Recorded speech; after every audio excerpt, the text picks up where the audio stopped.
morning everyone. I welcome to you all from bottom of my heart. आज के class में आप सबों का बहुत बहुत स्वागत है। आप सबों से मेरा नम्र निवेदन है कि आप लोग एक सेंटेंस को याद रखिए कि everything is bright and beautiful and nothing is absolute right. इस दुनिया में कुछ भी परम सत्य नहीं है, क्योंकि सही और गलत ये कंपैरेटिव वर्ड है। जो आपकी नज़र में सही लगता है वो किसी और की नज़र में गलत लगता है। इसलिए आप अपने लक्ष्य को ध्यान में रखिए और जो आपका लक्ष्य है उसको एकाग्रचित किए रहिए और उसके ओर हर दिन हर पल अपना कदम बढ़ाते रहिए और एक दिन सफलता आपकी सुनिश्चित है और वो लक्ष्य आपकी कामयाबी में जरूर बदलेगी। Slow and steady wins the race. तो चलिए let us start our class with our best efforts. पिछले क्लास में हमने पढ़ा था डीएनए का 3 डायमेंशनल स्ट्रक्चर मॉडल जो वाटसन एंड क्रिक ने दिया था, और आज के क्लास में हम लोग डीएनए के रेप्लिकेशन के बारे में जानेंगे कि डीएनए का रेप्लिकेशन क्या है। तो सबसे पहले हम ये समझ लेते हैं कि रेप्लिकेशन क्या होता है। किसी भी चीज़ का हूबहू कॉपी का प्रोडक्शन करना, यही रेप्लिकेशन कहलाता है। तो DNA replication is the process of producing of its own copy. Xerox हूबहू कॉपी डीएनए बना लेता है, इसी को हम डीएनए रेप्लिकेशन कहते हैं। DNA has unique feature to create its own copy. DNA ही ऐसा यूनिक मॉलिक्यूल है सेल के अंदर जो अपना कॉपी बना सकता है। आरएनए रेप्लिकेट नहीं कर सकता है, कुछ वायरस को छोड़कर एक्सेप्शन है, और आरएनए अपना कॉपी डीएनए के जैसा नहीं कर सकता है। डीएनए ही सिर्फ रेप्लिकेट कर सकता है। इसलिए हम ये कहते हैं कि DNA has unique feature to replicate, और इसी रेप्लिकेशन की वजह से पेरेंटल जेनेटिक इंफॉर्मेशंस प्रोजेनीज में जाता है। पिछले क्लास में हम लोग पढ़े थे डीएनए का 3 डायमेंशनल स्ट्रक्चर जो वाटसन एंड क्रिक ने दिया था। आज के क्लास में हम डीएनए रेप्लिकेशन के बारे में पढ़ेंगे। डीएनए रेप्लिकेशन में हम क्या क्या पढ़ेंगे। सबसे पहला चीज़ ये जानेंगे कि रेप्लिकेशन क्या होता है। डीएनए रेप्लिकेशन क्या है, डीएनए रेप्लिकेशन होता क्यों है, ये डीएनए रेप्लिकेशन कब होता है, इसका हमें फ़ायदा क्या है। तो चलिए सबसे पहले हम जानते हैं रेप्लिकेशन क्या है। Replication is a process of production of its own copy. जब किसी भी चीज़ का हूबहू कॉपी तैयार होता है तो उसे ही हम रेप्लिकेशन कहते हैं। तो अब हम डीएनए रेप्लिकेशन को बहुत ही आसानी से डिफाइन कर सकते हैं। DNA replication is the process of producing of its own copy. Xerox कह सकते हैं, फोटोकॉपी कह सकते हैं। DNA has unique feature to produce its own copy. Cell के अंदर बहुत सारे मॉलिक्यूल्स, बायोमॉलिक्यूल्स हैं। डीएनए ही ऐसा बायोमॉलिक्यूल है जो अपना कॉपी खुद से बना सकता है। आरएनए खुद का कॉपी खुद से नहीं बना सकता है, सिवाय कुछ वायरस के। कुछ वायरस ऐसे हैं जिनमें आरएनए से आरएनए बनता है, लेकिन मोस्टली या ऑलमोस्ट जो है DNA has unique feature to produce its own copy. RNA से आरएनए बनाने के लिए डीएनए का जरूरत पड़ता है, बट डीएनए के पास खुद ऐसा एफिशिएंसी है कि वो खुद का कॉपी बना सकता है। तो अब हम समझ गए कि डीएनए रेप्लिकेशन क्या है। डीएनए रेप्लिकेशन होता कब है। डीएनए रेप्लिकेशन सेल डिवीजन के टाइम होता है। सेल डिवीजन 2 तरह के होते हैं, माइटोसिस और मियोसिस।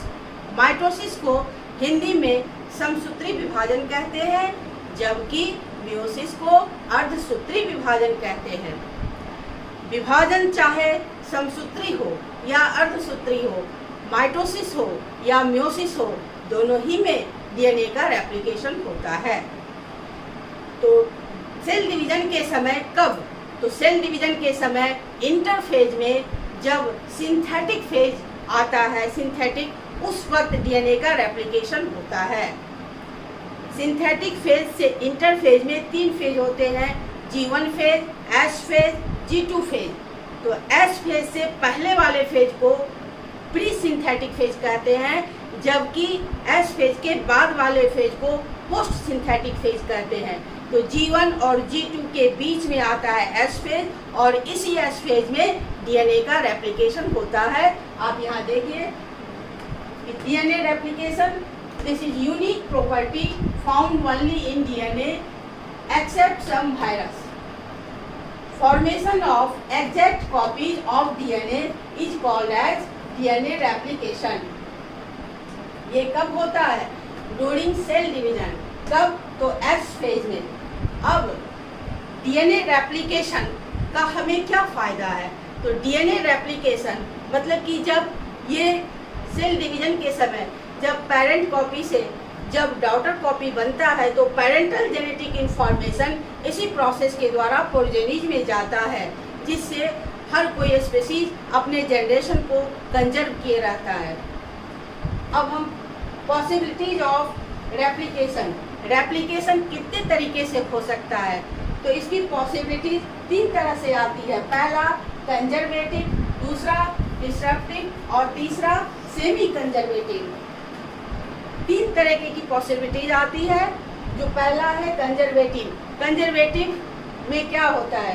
कंजर्वेटिव में ये पेरेंट डीएनए का स्ट्रैंड है, ये पेरेंट डीएनए का स्ट्रैंड जो है यही पूरा सेट डीएनए टेम्पलेट का काम करता है और इसी का कॉपी करके ये नया कॉपी बना। तो इसमें 100% पेरेंटल स्ट्रैंड है और इसमें 100% जो है नया स्ट्रैंड है।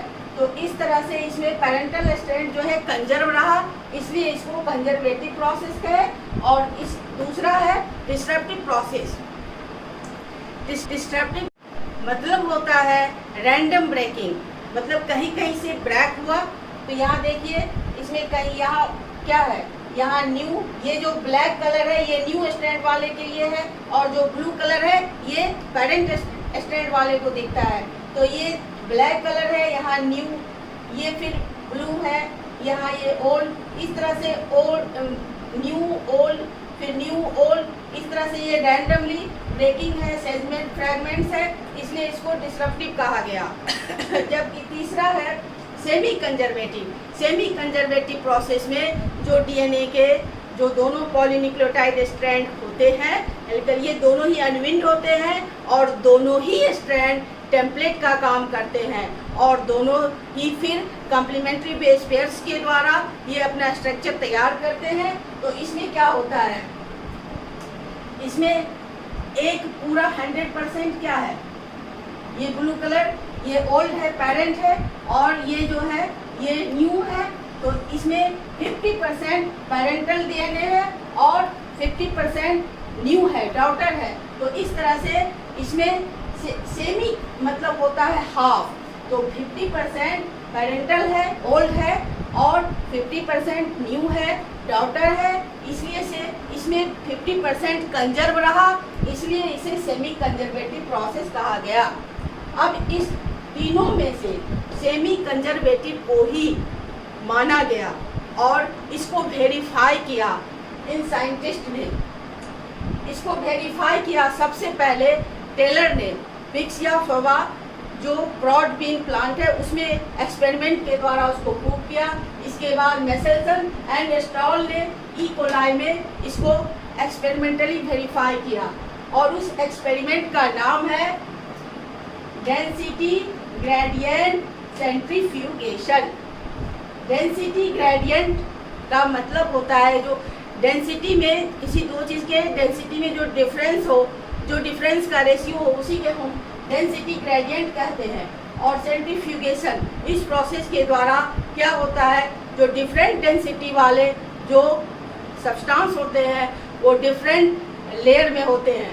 तो इसलिए इसका नाम हुआ डेंसिटी ग्रेडियंट सेंट्रीफ्यूगेशन। तो मेसेल्सन एंड स्टॉल ने क्या किया? मेसेल्सन एंड स्टॉल ने सबसे पहले N15 यानी हैवी नाइट्रोजन वाले बेस को यूज किया और ई कोलाई बैक्टीरिया को कल्चर किया N15 वाले में, तो और उसको कई जनरेशन तक ग्रो करवाया और तब तक ग्रो करवाया जब तक कि सारा डीएनए स्ट्रैंड जो है N15 का नहीं हो जाता है। उसके बाद यहाँ देखिए फिगर में ये क्या है, इसमें हैवी नाइट्रोजन है N15 वाला। आप पहले पढ़ चुके हैं कि डीएनए में नाइट्रोजनस बेसिस होते हैं, तो इसलिए उन्होंने हैवी नाइट्रोजन लिया ताकि उनको एक्सपेरिमेंट में वो पता कर सके कि इन तीनों में से कौन सा प्रोसेस होता है। तो सबसे पहले उन्होंने क्या किया, ई कोलाई को N15 वाले में कई जनरेशन तक ग्रो करवाया और जब ग्रो करवाया तो उन्हें यहाँ एक लेवल मिला। इसके बाद फिर इसको N14 वाले में नॉर्मल कल्चर में इसको ग्रो करवाया। तो ग्रो करवाया तो 20 मिनट्स बाद इसका फर्स्ट जनरेशन मिला। तो इसमें भी एक ही लेवल मिला, लेकिन इस लेवल से ये लेवल थोड़ा ऊपर मिला। फिर इसको नेक्स्ट टाइम आफ्टर 20 मिनट्स इसको N14 में ग्रो करवाया तो इसमें 2 लेवल मिला। लेकिन फर्क क्या है कि ये जो दूसरा लेवल मिला ये और ऊपर आया, इसमें भी एक लेवल मिला, इसमें भी एक लेवल मिला। फर्क क्या है कि इस लेवल का जो लेवल है ये इससे थोड़ा ऊपर, और इसमें जो 2 मिला तो एक नीचे और दूसरा उससे ऊपर। फिर इसको नेक्स्ट जनरेशन में ग्रो करवाया आफ्टर 20 मिनट्स तो इसमें भी 2 ही मिला। तो यहाँ भी 2 मिला, यहाँ भी 2 ही मिला। अब आगे इसको हम वेरीफाई करते हैं कि इसका क्या रिजल्ट निकलता है। तो इसको हम इससे कंपेयर करते हैं। यहाँ एक लेयर मिला, यहाँ एक लेवल, यहाँ 2, यहाँ भी 2। तो कंजर्वेटिव प्रोसेस ये बतलाता है कि एक सेट पूरा पेरेंटल है और दूसरा जो है दूसरा स्ट्रैंड, एक स्ट्रैंड पूरा पेरेंटल है और दूसरा स्ट्रैंड पूरा का पूरा न्यू है। तो इस तरह से इसके हिसाब से यहाँ भी 2 लेयर बननी चाहिए, लेकिन यहाँ 1 है और यहाँ 2 है। तो इसका मतलब कि ये तो हो ही नहीं सकता है और ये डिस्ट्रक्टिव है। तो जैसा इसका है उसी तरह से दोनों सेम है। तो इसमें यदि ये तीनों में एक ही लेवल मिलता तो ये हो सकता था। अब ये दोनों तो गया तो अब ये बचा। तो इसको हम अब वेरीफाई करते हैं आगे के फिगर से कि ये किस तरह प्रूफ हो सकता है कि यही है। इस एक्सपेरिमेंट को हमने अच्छे से समझ लिया, लेकिन इस एक्सपेरिमेंट से कैसे वेरीफाई होता है कि डीएनए रेप्लिकेशन सेमी कंजर्वेटिव ही है, यहाँ से समझते हैं। मेसेल्सन एंड स्टॉल ने ई कोलाई को N15 में ग्रो करवाया कई जनरेशन तक, और तब तक ग्रो करवाया जब तक कि सारा स्ट्रैंड N15 का नहीं हो। तो हम जानते हैं कि डीएनए में 2 स्ट्रैंड होते हैं। तो यहाँ हम ये दोनों स्ट्रैंड को लिया, ये दोनों स्ट्रैंड इस एक्सपेरिमेंट के हिसाब से N15 है, तो ये भी N15 और ये भी N15। और सेमी कंजर्वेटिव प्रोसेस में हम जान चुके हैं कि दोनों ही स्ट्रैंड डीएनए का टेम्पलेट का काम करता है दोनों अमीन पे। तो ये N15 ये रहा और ये N15 ये रहा, ये N15 और ये N15, ये दोनों ही N15 टेम्पलेट का काम करेंगे। तो इस ये N15 टेम्पलेट का काम करेगा। तो ये जो बेस पेयरिंग करेगा इसको हम ग्रो करवा रहे हैं किसमें, N14।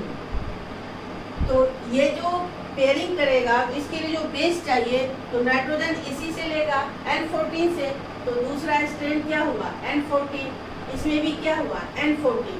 तो इस तरह से ये N15 N14 और ये N15 N14। तो इस एक डीएनए से 2 डीएनए बने और ये आफ्टर 20 मिनट्स।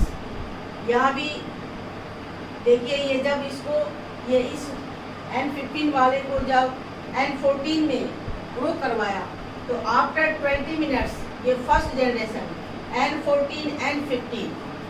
यहाँ भी देखिए N14 N15 N14 N15। तो इसमें दोनों मिक्स है, ये N15 हैवी वाला है और N14 लाइट वाला है। यहाँ भी N15 हैवी वाला है और N14 लाइट वाला है, तो दोनों मिक्स है, तो इसको हम हाइब्रिड डीएनए बोल सकते हैं। तो ये इस दोनों में N15 दोनों हैवी है, तो इसको हम 100% हैवी डीएनए बोल सकते हैं। और इसमें दोनों ही क्या है हाइब्रिड है, तो इसको हम 100% हाइब्रिड डीएनए बोल सकते हैं। तो जब यहाँ एक लेवल मिला और ये जो फर्स्ट जनरेशन में यहाँ भी एक ही लेवल मिला, तो दोनों में एक ही लेवल मिला। फर्क क्या था कि इसमें जो लेवल मिला इस लेवल से थोड़ा ऊपर मिला। तो थोड़ा ऊपर क्यों मिला, तो इसका मतलब है कि इसमें तो दोनों हैवी वाले हैं, इसलिए ये हैवी वाला है, और इसमें एक हैवी वाला है और दूसरा लाइट वाला है। तो निश्चित रूप से इसका जो डेंसिटी होगा इससे थोड़ा कम होगा, तो इसलिए थोड़ा ऊपर मिला। यहाँ तो प्रूफ हो गया। अब ये जो N15 N14 और ये N15 N14, अब इसको फिर सेकेंड जनरेशन के लिए इसको N14 में ग्रो करवाया गया सेकेंड जनरेशन के लिए। तो इसमें क्या होगा, ये N15 N14 ये दोनों ही अलग होंगे, अनविंड होंगे। तो ये N15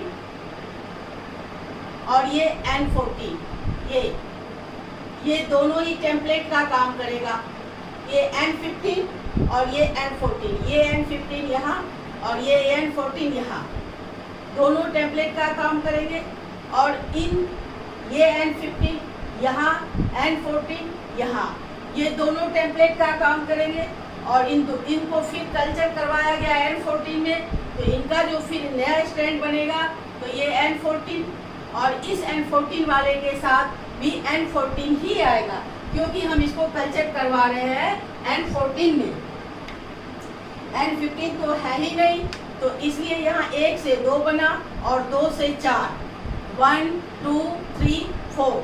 तो इस 4 में ये 2 जो बने ये दोनों N15 N14 और N15 N14 ये दोनों क्या है, और ये दोनों नया न्यू डीएनए ये दोनों लाइट। तो इसमें 2 जो है हाइब्रिड है और 2 जो है लाइट डीएनए है, और इनका रेशियो क्या है 2:2। इसको हम 50% बोल सकते हैं।